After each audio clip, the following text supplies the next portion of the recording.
बड़े बड़े जो मैगजीन है जो सर्वे करते हैं इंटरनेशनल, वो बताते हैं Karachi is the worst city. Karachi नाकाबिले रिहाइश जो है वो शहर बन गया है। तो वो रिपोर्ट असेसमेंट पर होती है, इन्हीं चीज़ों पे जो बेसिक इंफ्रास्ट्रक्चर होता है। हम भी कराची वाले में दुख होता है जब हमारे शहर को लेके या हमारे सूबे को लेके जब इस तरह सवाल उठाए जाते हैं। हम चाहते हैं जी टैक्स पेयर जो है जब वो टैक्स पे करता है तो उसका कंट्रीब्यूशन कहीं तो नज़र आए, सफाई तो नज़र आए। बेसिक इंफ्रास्ट्रक्चर है, सड़कें बेसिक इंफ्रास्ट्रक्चर में शुमार होती है। पब्लिक बसेस जो कि उस तादाद में नहीं है लोगों के पास। चिंची चलती थी, अब चिंची बंद है तो वो उसका मुतबादिल लोगों के पास नहीं है। तो ये मसाइल तो गवर्नमेंट नहीं हल करने। अच्छा, आपको सवाल हो गया, अब मैं जवाब दे दूं आपको जी? जी जी जी, जहाँ तक आपने बात की चिंचियों की, हमने उस पर पेन लगवाया हुआ था कोर्ट के ऑर्डर पे चिंची। जहाँ पे फिर सड़कों की बात मैंने कहा कि जी जो मुतालबा कर रहे हैं वो सड़कें बना रहे हैं। कराची के में वो जो हैवी ट्रैफिक चल रही है, जो पाकिस्तान की इम्पोर्ट और एक्सपोर्ट जो है कराची में होती है, जिसकी वजह से सड़कों का नेटवर्क है। हमारे पास जो हमारे वफाकी इदारे हैं वो जो रोड करते हैं वो एक बहुत बड़ा चैलेंज, वो बाकी शहरों में नहीं कर रहे, वो यहाँ पे उनकी मेहरबानी ज्यादा हो रही है। तो इसी जगह पे हमने कहा कि जी कराची के जो चैलेंज है उसको लोग स्पेसिफिक कराची के प्रोजेक्ट रहे। आप ताकि अपॉर्चुनिटी कराची में, अपॉर्चुनिटी कराची में क्यों है ये मेरे, बाकी शहरों में अपॉर्चुनिटी नहीं है। सूबों से जो पूरे हम किसी को मना नहीं, पूरा पाकिस्तान सबका है और हर कोई आ सकता है, लेकिन बाकी सूबों में इतने बड़े इकोनॉमिक हब्स की है। अब हेल्थ की बात करें, पूरी पाकिस्तान में कोई एक शहर है कराची में जिसमें हेल्थ की फैसिलिटी हो, किसी एक शहर का नाम ले लेना, उस पर भी आगे बात करें कि क्या पंजाब में, खैबर पख्तूनख्वा में, बलुचिस्तान में इस तरह के हॉस्पिटल है जो सिर्फ कराची में, autism centre state of the art Karachi में, NICVD state of the art Karachi में, SIUT कराची में, साइबर नाइट दुनिया का बेहतरीन और मुफ्त में इलाज जो कैंसर का जो कराची में होता है और किसी सूबे में है और किसी शहर में है। हम सिर्फ फोकस करें कि जी हम कॉस्मेटिक चीजें क्या करनी है, जो बुनियादी चीज इंसान के लिए जीने मरने के लिए वो सेहत है या और कुछ चीज है। तो जो सेहत की सहूलियात जो पाकिस्तान पीपुल्स पार्टी की हुकूमत ने कराची में दी है, कोई पाकिस्तान में एक ऐसा शहर जिसका आप नाम ले सके।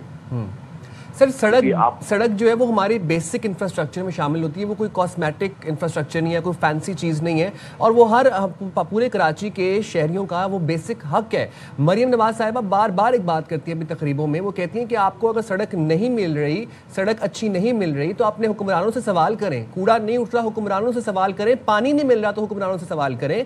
मैं आपसे ये पूछना चाहता हूँ सर, ये जो पुरानी सड़कें टूट गई हैं, आपके ऑफिस से 5-7 मिनट की दूरी पर गार्डन है सर, वहां की सड़क देखिए बदहाली का शिकार है। करीमाबाद अंडरपास है, हमारे ऑफिस के पास ये बनारस की सड़क है, काला पानी की सजाएं लोगों को मिली हुई, ताफुन उठता है, लोग बीमार हो रहे हैं सर। लोग जो यहाँ से एम्बुलेंसेस गुजरती हैं, मरीजों को की स्पाइंस के अंदर डिस्क हिल गई हैं सर। जो आम आदमी दफ्तर से घर जा रहा है, घर से दफ्तर आ रहा है, मट्टी में अटा हुआ आता है सर। अच्छा जी, अब मैं चला जाऊँ आपको बताऊँ कि सड़कों पर कचरे की बात की, कचरे नाम कचरा अब कराची का बहुत बड़ी तादाद में उठ रहा है। पहले यह सॉलिड वेस्ट मैनेजमेंट नहीं था, तो कचरों का आपको ट्रेन नजर आता, तो कचरा कराची में बहुत बड़ी तादाद में शुरू हो गया। कराची में अब आपको उस तरीके से कचरा नजर नहीं। अब अगर आप चंद कुछ किसी गलियों पुराने एरिया में जाके फुटेजेस देख के आ जाए, लेकिन अब आपको कराची शहर में कचरा नजर आता है। तो हम सिर्फ एक वो या किसी रिव्यू पे करने के लिए इल्जाम लगा रहे हैं। कचरा इस वक्त कराची में, हैदराबाद में, सॉलिड वेस्ट मैनेजमेंट बोर्ड जो है वो कचरा लिफ्ट कर रहा है। सड़कों का चैलेंज मैंने कहा ये है, पे कराची काम कर रहे हैं, हमने नाम किए, उन सब जगहों पर जो है डेवलपमेंट चल रहा है। अब डेफिनेटली जैसे ही बारिशों का ये पहला मानसून खत्म अब हुआ, 3-4 दिन पहले आखिरी लास्ट बारिशें खत्म हुई है, तो वो सारी चीज उठना शुरू हो गई है। फिर मैं आपको बात करूँ, आप दूसरी जगहों में मिसाल देने के लिए आपका अगर आपको जो बात करें, पानी नहीं मिल रहा, हुक्मरानों से बात, यस पानी के K4 का मनसूबा फिर मैं बोला हूँ, पानी कभी कमी थी नहीं। जब आपके पूरे पाकिस्तान ने ये डिसाइड कर अपने कराची में आके शिफ्ट होना है, पूरे पाकिस्तान के नॉर्थ से लोग जो आ रहे हैं, जो रोजगार के लिए आते हैं, सारा रहते भी यहाँ पे, तो यहीं का पानी इस्तेमाल भी करते हैं, पीने के लिए भी, ड्रेनेज के लिए यहीं का पानी उनको चाहिए। तो जाहिर K4 मनसूबा था, K4 मनसूबा वफाकी हुकूमत की जानिब से चल रहे हैं, तो वो वफाकी हुकूमत से पूछा जाए। लेकिन अगर आप ये कहते हैं कि आप सड़कों के बारे में अपने हुक्मरानों से पूछें, तो अगर आपके पास सेहत की सहूलियात नहीं है तो वो किसको नॉक करें। वो तो अपने हुक्मरानों को लॉक करेंगे ना। वो अपने हुक्मरानों से पूछेंगे कि जी हमारे पास सेहत की सहूलियात नहीं है, तो हम सेहत की सहूलियात होना अच्छी बात है, लेकिन हम सिर्फ सेहत को ही इम्पोर्टेंट है, सॉरी इम्पोर्टेंट है शर्जील साहब, वेरी बेसिक। इसी तरीके से एजुकेशन इज वेरी बेसिक, इसी तरीके से इंफ्रास्ट्रक्चर इज वेरी बेसिक। जब आपका मुआशी हब एक शहर है और उस शहर में आप कहते हैं लोग रोजगार के लिए आते हैं, ये शहर और बेहतर कारकर्दगी दिखा सकता है। आज हम मिसालें देते हैं जी दुबई की, आप दुबई को आप 20, 25, 30 साल पहले देखें क्या था, आज क्या बन गया, बिकॉज उन्होंने अपने इंफ्रास्ट्रक्चर पे फोकस किया, हेल्थ पे फोकस किया, एजुकेशन पे फोकस किया। ये वर्क साइमल्टेनियसली होते हैं तो ही कोई शहर तरक्की करता है। और कोई बड़े शहर की कैरेक्टरिस्टिक यही होती है कि वहाँ की पॉपुलेशन ज़्यादा होती है, वहाँ की डिमांड ज़्यादा होती है, तो वो रिसोर्सेज भी प्रोड्यूस रेवेन्यू भी जनरेट करके देता है। तो ये मेरा बुनियादी सवाल था शर्जील साहब, लेकिन वही बात जो घुमा फिरा के आ जाती है, ज़ाहिर है सड़कें, मैं सिर्फ ये पूछना चाहती हूँ उनकी कारपेटिंग कब तक मुकम्मल होगी। मैं बड़े प्रोजेक्ट्स की तो बात ही नहीं कर रही हूँ, मैं ये जो हर दूसरी सड़क आए दिन खराब हुई हुई है बारिश के बाद, इसके लिए तो ज़्यादा टाइम रिक्वायर्ड भी नहीं है। देखिए, मैंने आपको कहा कि हर प्रोजेक्ट में ये टेंडर गवर्नमेंट की चीजें होती है, टेंडर प्रोसेस होते हैं, और इसमें मेयर साहब जो हैं वो फोकस करके बैठे हुए, उन्होंने टेंडर कर दिए हैं। वो सिर्फ बरसातों का इंतजार कर रहे थे कि मानसून के स्पेल्स खत्म हो जाए, क्योंकि अभी जब उन्होंने सड़कें बनाना शुरू की फिर एक और स्पेल आ गया, तो वो इंतजार करेंगे जैसे ही मानसून का सीजन खत्म हो जाए तो वो काम करें। लेकिन फिर आपको मैं बोला हूँ, जो आप सेहत की आपने कहा कि बुनियादी चीज, सेहत आपकी मेन चीज है। अगर आपके पास खुदा ना खास्ता किसी को दिल का पड़ जाओ, हॉस्पिटल ना, क्या करेंगे? अगर खुदा ना किसी को कैंसर हो, उसको इलाज होगा क्या? अगर किसी को लंग लिवर का ट्रांसप्लांट करना हो तो पूरे पाकिस्तान में कहीं पे कोई मुफ्त में इलाज ना हो, एक ही जो मुफ्त में इलाज लंग का ट्रांसप्लांट करा तो फिर क्या चीज हो। इस तरीके से SIUT है, ऑटिज्म सेंटर्स हैं, हर एक जो है इलाज तो के इंसान के लिए बेसिक होना चाहिए। पूरे पाकिस्तान में ये भी सारी हॉस्पिटल मुफ्त में नहीं मिली है, पूरे पाकिस्तान में सिर्फ पाकिस्तान पीपुल्स पार्टी की सिंध हुकूमत जिसने हेल्थ को टॉप प्रायोरिटी पे रखा हुआ है, टॉप प्रायोरिटी। इसी तरीके से रेस्क्यू 111122, इस तरीके से बाकी जितने भी गवर्नमेंट के प्रोजेक्ट चल रहे हैं, एम्बुलेंस सर्विसेज चल रही है। आपने एजुकेशन की बात की, एजुकेशन में मैं आपको बताऊं, पाकिस्तान में वाहिद सूबा है जहाँ पे गर्ल्स कैडेट कॉलेजेस हैं, और वो सूबा सिंध है जहाँ पे खवातीन के लिए कैडेट कॉलेजेस हैं, जहाँ पे बेस्ट यूनिवर्सिटीज हैं। आप मुझे बताएं पूरे पाकिस्तान में कितनी जगहों पर नई यूनिवर्सिटीज बनी है? आप देखेंगे हमारे पास किस तरीके से बेस्ट यूनिवर्सिटीज हैं, मतलब हर चीज को फोकस किया जा रहा है। तो मतलब तालीम और सेहत जो है, जिसको हम टॉप प्रायोरिटी समझते हैं, उसमें पाकिस्तान पीपुल्स पार्टी की सिंध हुकूमत ने बहुत ज्यादा काम किया है। पूरे सिंध की सड़कें, मैं आपको बताऊं, कराची की जो चंद सड़कों की बात करूं, पूरे सिंध की सड़कें जो कि प्रोविंशियल गवर्नमेंट के पास है, बहुत बेहतर बनी हुई है। हमारे हाईवेज अनफॉर्चुनेटली फेडरल गवर्नमेंट के अंडर आते हैं, जो कि नहीं बन रहे, जो कि पूरे पाकिस्तान में मोटरवेज बन गए। सिर्फ आके सिंध में कोई एक भी मोटरवे नहीं है जो कि उस स्टैंडर्ड का हो जो कि फेडरल गवर्नमेंट की प्रॉपर्टी और फेडरल गवर्नमेंट बनाना है, वो नहीं बना है।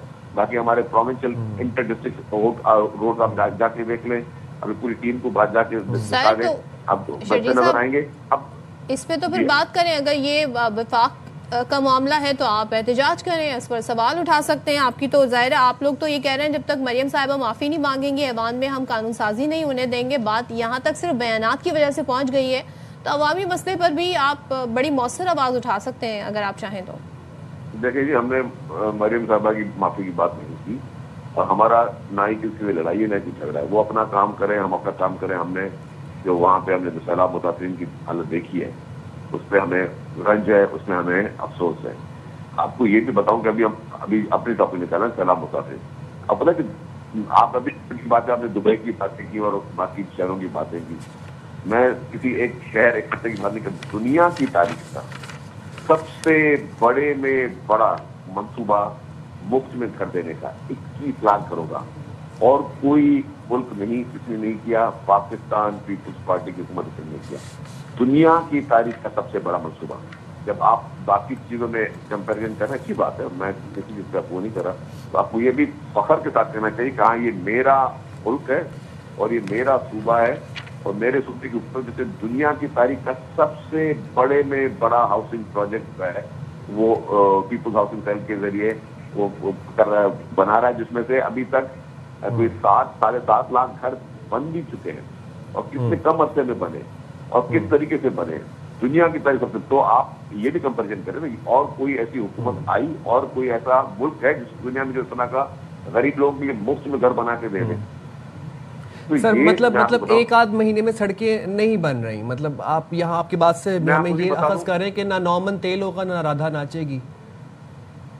देखिए, अब आप कोई भी मिसालें दे दें, और मैं आपको कहा कि जी जो हमारी ये सारा काम हमारे केएमसी का और डीएमसी का है, केएमसी काम कर रही है, जो सड़कों की अब बात कर रहे हैं, यस चैलेंजेस हैं, सब आपके अंडर है, सब सिंध हुकूमत के अंडर आती हैं, चाहे केएमसी की बात कर लें, डीएमसी की बात कर लें।